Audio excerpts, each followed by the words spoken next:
Pemirsa, temuan kasus jual beli organ tubuh manusia seumpama fenomena gunung es. Fenomena kasus serupa pun timbul tenggelam. Sebenarnya bagaimana aturan mainnya dan masalah apa saja yang dihadapi oleh dunia internasional dalam menghadapi masalah ini? Data dan fakta kami sajikan dalam segmen Fact Check bersama dengan rekan dari Salampesi di Newsroom Metro TV. Dari silakan. Ya, Marvin dan pemirsa, ada pepatah lama yang mengatakan ada asap, ada api, ada gula, ada semut. Perumpamaan ini menjadi gambaran kasus jual beli organ di dunia internasional. Penjualnya mungkin butuh uang, pembelinya tidak bisa menunggu terlalu lama. Antrian donor organ secara legal yang biasanya lama. Maka hadirlah orang ketiga sebagai perantara yang kerap kali mengambil banyak keuntungan. Biasanya dijual ke siapa sih organ-organ ini? Kita lihat ceritanya pemirsa.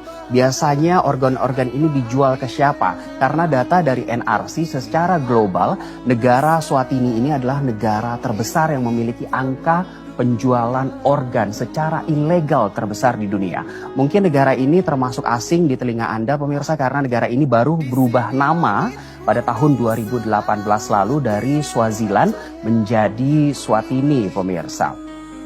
Di Rumah Sakit Raleigh Fitkin Memorial Hospital pada tahun 2013 mereka diduga memperjualbelikan organ tubuh manusia dan di sana memang kebutuhan organ meningkat karena ada praktik muti atau praktik perdukunan tradisional yang berkembang di sana. Bahkan di sana jual beli organ tidak hanya di dalam negeri tapi juga ke sejumlah negara tetangga Eswatini yaitu Afrika Selatan dan juga Mozambik. Sementara di dalam negeri pada 2016 pihak kepolisian di Bandung sempat membongkar yang namanya sindikat penjualan ginjal.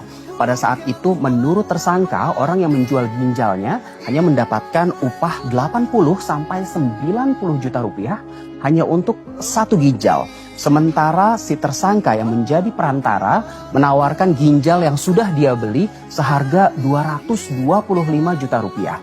Dan apabila orang yang sudah menjual ginjalnya seharga 80 sampai 90 juta rupiah ini berhasil menemukan orang lain yang juga ingin menjual ginjalnya, maka dia mendapatkan upah sebesar 10 juta rupiah.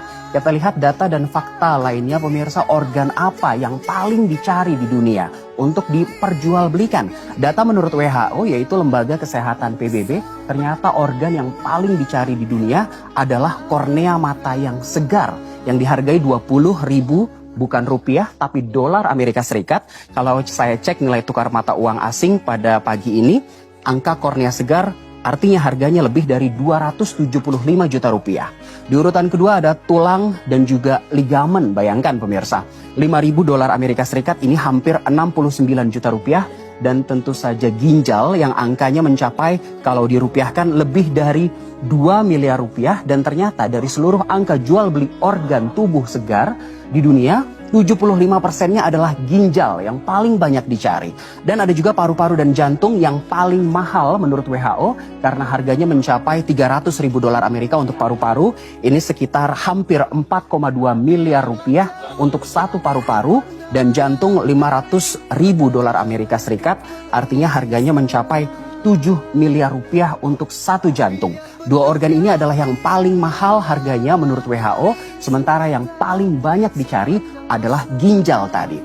Lalu timbul pertanyaan, sebenarnya hal ini legal atau ilegal? Ini tergantung bagaimana kita melihat dan memaknai konteksnya. Kalau kita katakan sebagai donor organ, ini legal. Tapi kalau jual beli organ, ini ilegal pemirsa. Saya masih mengutip data dari WHO, Lembaga Kesehatan PBB.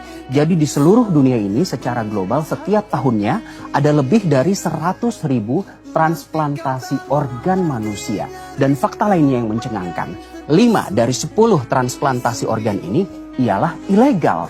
Artinya setengah dari 100.000 transplantasi organ setiap tahunnya secara global ialah ilegal pemirsa.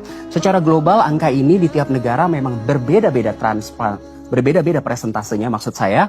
Karena ada sejumlah faktor pembeda mulai dari regulasi negara yang berbeda-beda juga. Ada juga pandangan pribadi, ada yang menganggap itu boleh, tidak boleh, bahkan halal atau haram. Dan juga ada kemampuan medis dari segi peralatan kesehatan di negara-negara tersebut. Lalu timbul juga pertanyaan dari kalau tadi adalah 5 organ yang paling dicari, ini adalah 5 daftar harga organ yang termahal. Tadi saya mengutip data WHO, untuk yang ini saya mengutip data Medical Transcription pada tahun 2012, artinya untuk saat ini mungkin saja harga organ-organ ini sudah lebih mahal, dan ternyata kalau tadi ada jantung dan paru-paru yang mahal, untuk saat ini menurut Medical Transcription ternyata yang paling mahal adalah ginjal, karena satu ginjal dihargai 3,8 miliar rupiah. Di urutan kedua ada hati, 2,3 miliar rupiah.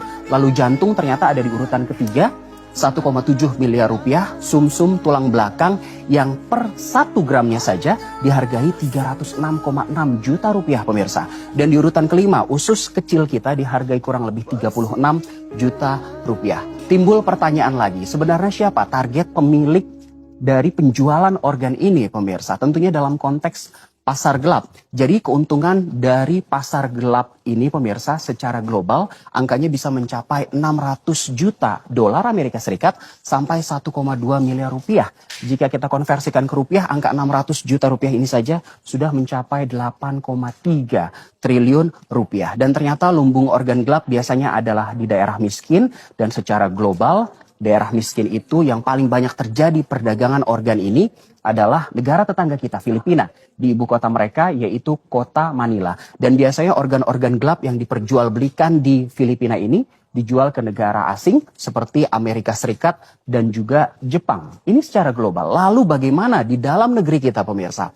Di Indonesia saya meng-highlight 2 kasus, yaitu pada beberapa waktu lalu ada seorang anak laki-laki berusia 12 tahun berinisial NG yang ternyata pada saat ditemukan tewas tanpa bola mata dan juga tanpa kulit kepala.